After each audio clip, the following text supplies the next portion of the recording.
Imagina entrar en un bosque y notar, casi de inmediato, que algo no está bien. No es el frío que empieza a calarte los huesos. No es la oscuridad que se filtra entre las copas de los árboles, bloqueando la luz del sol, incluso al mediodía. Ni siquiera es el hecho de saber que estás completamente solo en una de las áreas más remotas del Japón central.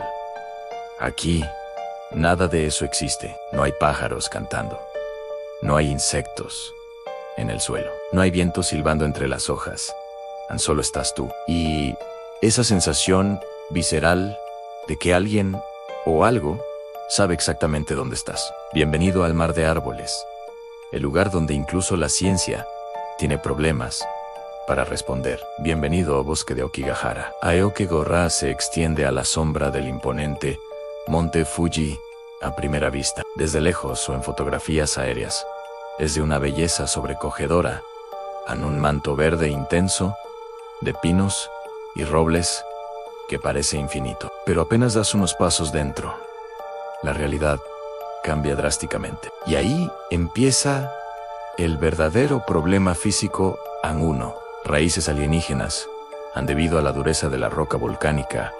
Las raíces de los árboles no pueden crecer hacia abajo en busca de nutrientes. En su lugar, crecen hacia afuera, retorciéndose sobre la superficie como serpientes petrificadas. Esto crea un terreno irregular, donde es casi imposible caminar en línea recta. Dos anomalías magnéticas en la roca volcánica. ¿Es rica en hierro magnético? ¿El resultado? Las brújulas tradicionales fallan. Las agujas giran sin rumbo y los dispositivos GPS pierden señal con una frecuencia alarmante. Siglos atrás, los habitantes de las aldeas locales evitaban el lugar a toda costa, no solo por el miedo a perderse en el laberinto de lava, sino por las oscuras leyendas que habitaban en su interior. Existe una antigua práctica japonesa llamada Yubes Yut, que significa abandonar a la anciana. Se dice que en épocas de hambruna extrema, las familias llevaban a sus miembros más ancianos o enfermos a las profundidades de Aokigahara para dejarlos allí a su suerte, reduciendo así el número de bocas que alimentar. A diferencia de los fantasmas occidentales, los Rei son almas atrapadas entre dos mundos, consumidas por el rencor. Aokigahara, según las creencias sintoístas, es un receptáculo donde estos espíritus se han acumulado durante siglos. Se decía que entrar de noche era garantía de escuchar pasos detrás de ti. Si te detenías en seco, el sonido de los pasos también se detenía un segundo después. Si corrías desesperado, el sonido corría contigo, ganando terreno, aunque al girar la cabeza nunca vieras a nadie. Solo sentías una presencia gélida pegada a tu nuca. Los guardabosques que patrullan la zona con el fin de evitar tragedias cuentan detalles que rara vez llegan a los medios de comunicación. Muchas veces encuentran objetos colocados con una intención que hiela la sangre. Cintas de colores en rollos enteros de cinta plástica o hilo atados a los árboles,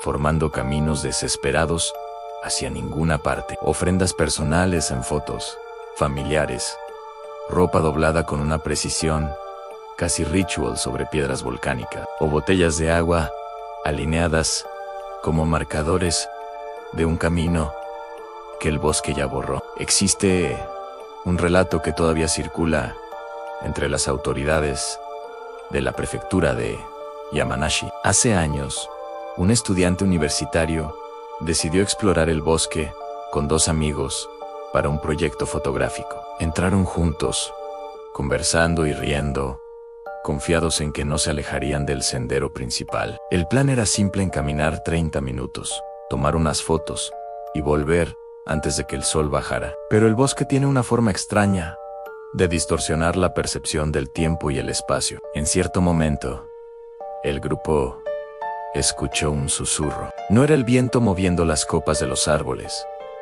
Era algo más articulado, pero incomprensible. Uno de los jóvenes, intrigado, pensó que había alguien más pidiendo ayuda. Se alejó unos metros entre los troncos retorcidos para investigar. Solo fueron unos metros.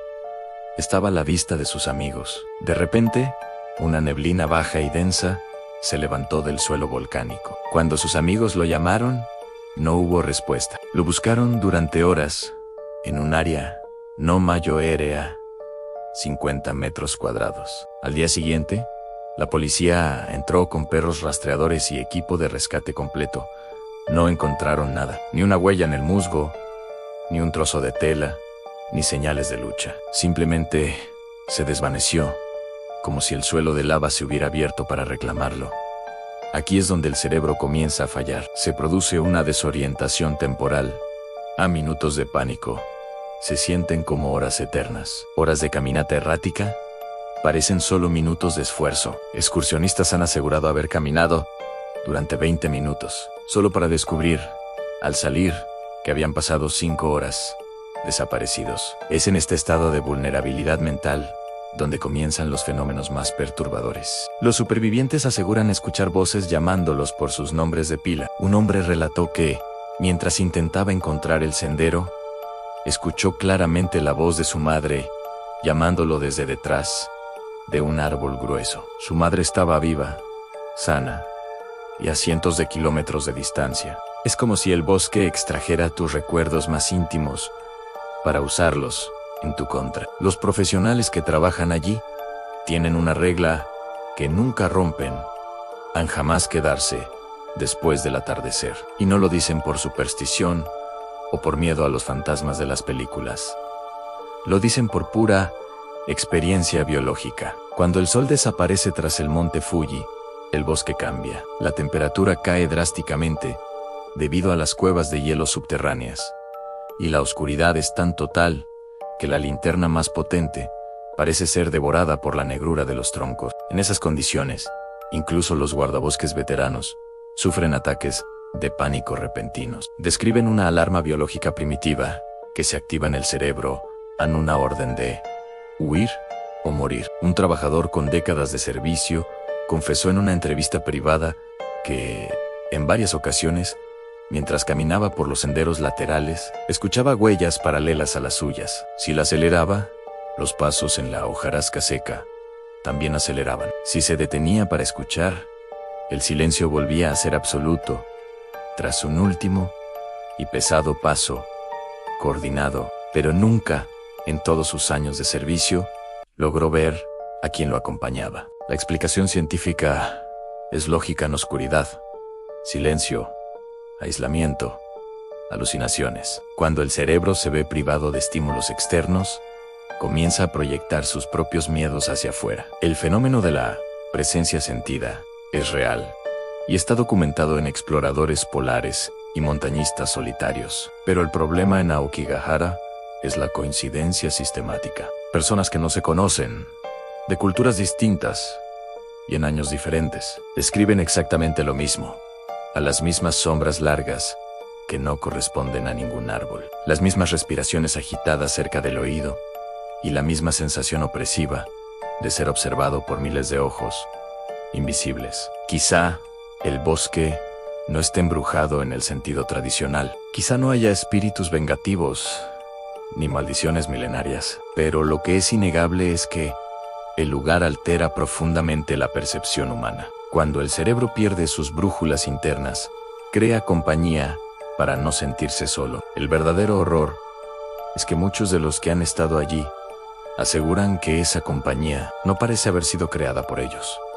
Aokigahara sigue ahí, hermoso, silencioso e inmóvil, bajo la nieve o el sol de verano. Miles de turistas lo visitan cada año para ver sus famosas cuevas de hielo y salen maravillados por la naturaleza. Pero hay un porcentaje de visitantes que no vuelve siendo el mismo, porque no importa si eres un escéptico radical o un creyente de lo paranormal, hay lugares en este mundo que parecen diseñados para recordarnos nuestra propia fragilidad. El ser humano necesita ruido para distraerse, orientación para avanzar y certezas para sentirse a salvo. Y cuando entras en el mar de árboles, todas esas defensas desaparecen.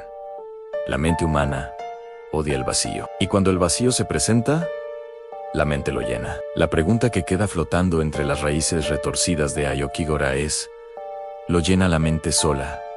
¿O hay algo en ese bosque que ayuda a completar la imagen, porque en el mar de árboles, el silencio nunca está realmente vacío. Y si alguna vez decides visitarlo, recuerda llevar un hilo de Ariadna para volver, porque puede que tu mente no sea la única que quiera guiarte de regreso.